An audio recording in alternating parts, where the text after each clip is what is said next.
আর কি কয় এদিক দিয়েও বন্ধ। এইরকম রাস্তা মিরপুরের আশেপাশে আসলে আর নাই। দেখি এই বাইক আসলেই আরাম পাওয়া যায় কি না। তো এই তো দেখলেন এতক্ষণ রাস্তার মধ্যে যে আসলাম, গুতাগুতি বাইরা বাইরি।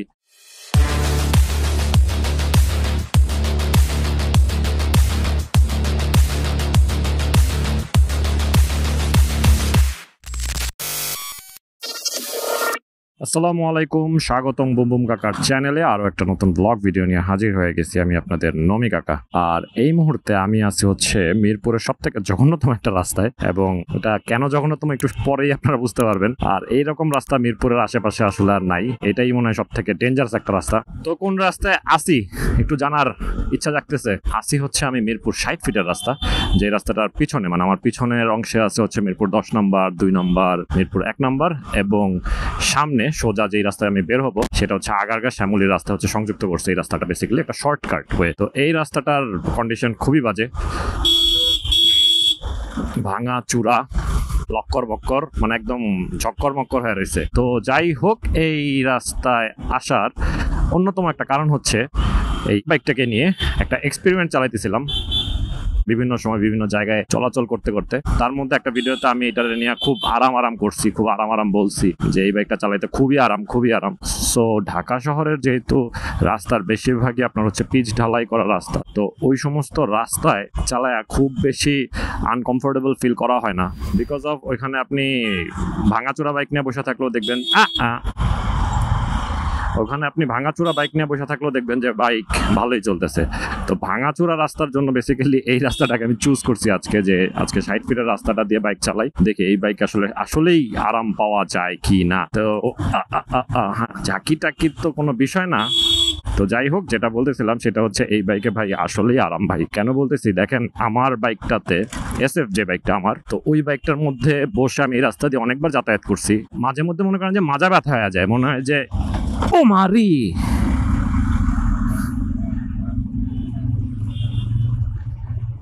ভালো ব্রেক ছিল, ধরতে পারছি, তা না হলে তো গেছিল। ভাইয়ের মনটা খারাপ হয়ে গেছে, কিছু করার নাই ভাই। তাও ভাগ্য ভালো যে খুব বড় ধরনের কিছু হয় নাই। আপনিও জায়গায় ব্রেক, আমিও জায়গায় ব্রেক, কিন্তু যে ভিজা রাস্তার মধ্যে স্কিড লেগে গেছে। সো এখন আসি হচ্ছে এটার আরাম নিয়ে কথা বলি। ওয়াই সো আরাম? এই আরামের কারণটা হচ্ছে, দেখেন, প্রথমত হচ্ছে এই বাইকের যে সিটিং পজিশনটা, সিঙ্গেল হ্যান্ডেল বার,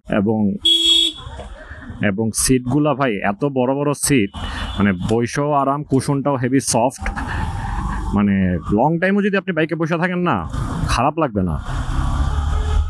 তার মধ্যে হচ্ছে আপনার, আমি তো নর্মালি মাঝে মাঝে আমার ছেলেকে নিয়ে, ওয়াইফকে নিয়ে, 3 জনকে নিয়ে বাইক চালাই। তো সেই ক্ষেত্রে আমার ছেলেকে আমি সামনে বসাই। তো সামনে বসায় আমার বাইকের মধ্যে দেখা গেছে যে আমার একটু নীল হইতে হয়, একটু নিচে নামতে হয়, ঝুঁকতে হয়, তখন আমার ছেলেকে একটু ঝুঁকা যেতে হয়। তো আলটিমেটলি বসা যায়, বাট ফুল কমফোর্টেবল হওয়া যায় না আসলে ওই বাইকটাতে বসে। আর এইটার মধ্যে তো মনে করেন যে যখন ওরে নেমে বসছি, মানে রিল্যাক্সে, একদম রিল্যাক্সে। আর সাসপেনশনটা মাশাআল্লাহ অনেক জোস। সাসপেনশনের একটা সুবিধা হচ্ছে এটা আপনি চাইলে একটু লুজ করতে পারবেন, বা মানে আপ ডাউন করা যায়, আপনি আপনার কমফোর্ট জোন হিসেবে এটাকে সেট করে নিতে পারবেন। বাট এখন যেটা আছে বর্তমানে, আমার মনে হয় এটা বেস্ট। আর এই ঝাঁকি টাকির মধ্যে বসে বডিতে খুব বেশি একটা যে ফিল, মানে খারাপ ফিল হয়, বিষয়টা ওরকম না, খুবই কমফোর্ট মনে হচ্ছে আমার কাছে এখন পর্যন্ত। ভাই বেস্ট মনে হয়েছে আমার বাইক চালায়া। আমি এখন পর্যন্ত যতগুলো বাইক চালাইছি কম বেশি এইটার মতো আরাম মনে হয় না আমি অন্য কোনো বাইকে পাইছি। যদিও এর থেকে বেটার কমফোর্টের বাইক থাকতে পারে, বাট আমার চালানো হয় নাই। সো এইটা আমার কাছে ফার্স্ট প্রায়োরিটি থাকবে আরামের দিক থেকে।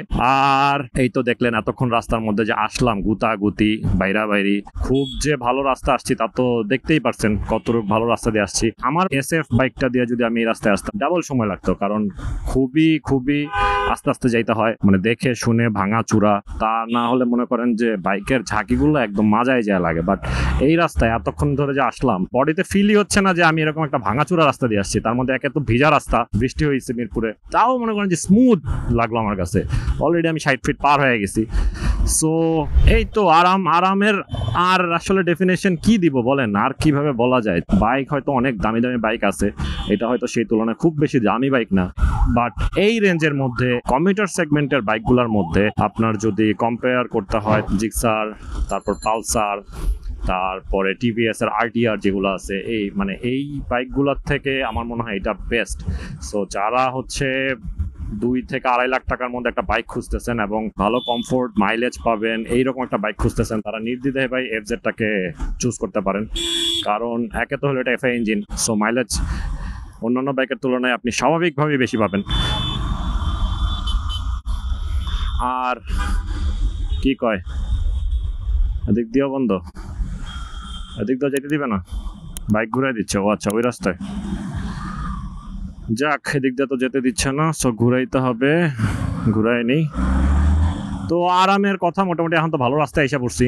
সো আস্তে আস্তে তো মোটামুটি দেখলেনি আমি কিভাবে আসলাম ভাঙাচোরার উপর দিয়া লাফায়া লাফায়া। আর কন্ট্রোলিং এর জন্য ভাই এটাকে 10-এ 10 দিতে হয়, কারণ এই কন্ট্রোলিংটার জন্যই বেসিক্যালি ভাঙাচোরা আপনি যাই দেখেন না কেন সাইড টাইড কাটায় মাটায় মনে করেন যে সামনের দিকে যাওয়া যায়। আর এরকম সুন্দর রাস্তায় তো ভাই কথাই নাই, মানে বিন্দাস চলতেছে, বিন্দাস, হেভি আরাম পাওয়া যায় ভাই, ফিলটাই অন্যরকম। অনেকক্ষণ কথা বলে বলছি, এটা কাজও আছে, বেশিক্ষণ আর কথা বলবো না। তবে আমি আমার জায়গা থেকে সাজেস্ট করতে পারি, একটু আগেও বললাম যে যারা 2 থেকে 2.5 লাখ টাকার মধ্যে বাজেট আছে, একটা নতুন বাইক নিতে যাচ্ছেন বা সেকেন্ড হ্যান্ডও যদি নিতে চান, অবশ্যই এই এফজেডএস ভার্সন 2টাকে সিলেক্ট করতে পারেন। কারণ নির্দ্বিধায় ভাই এটা সত্যি একটা আরামের বাইক।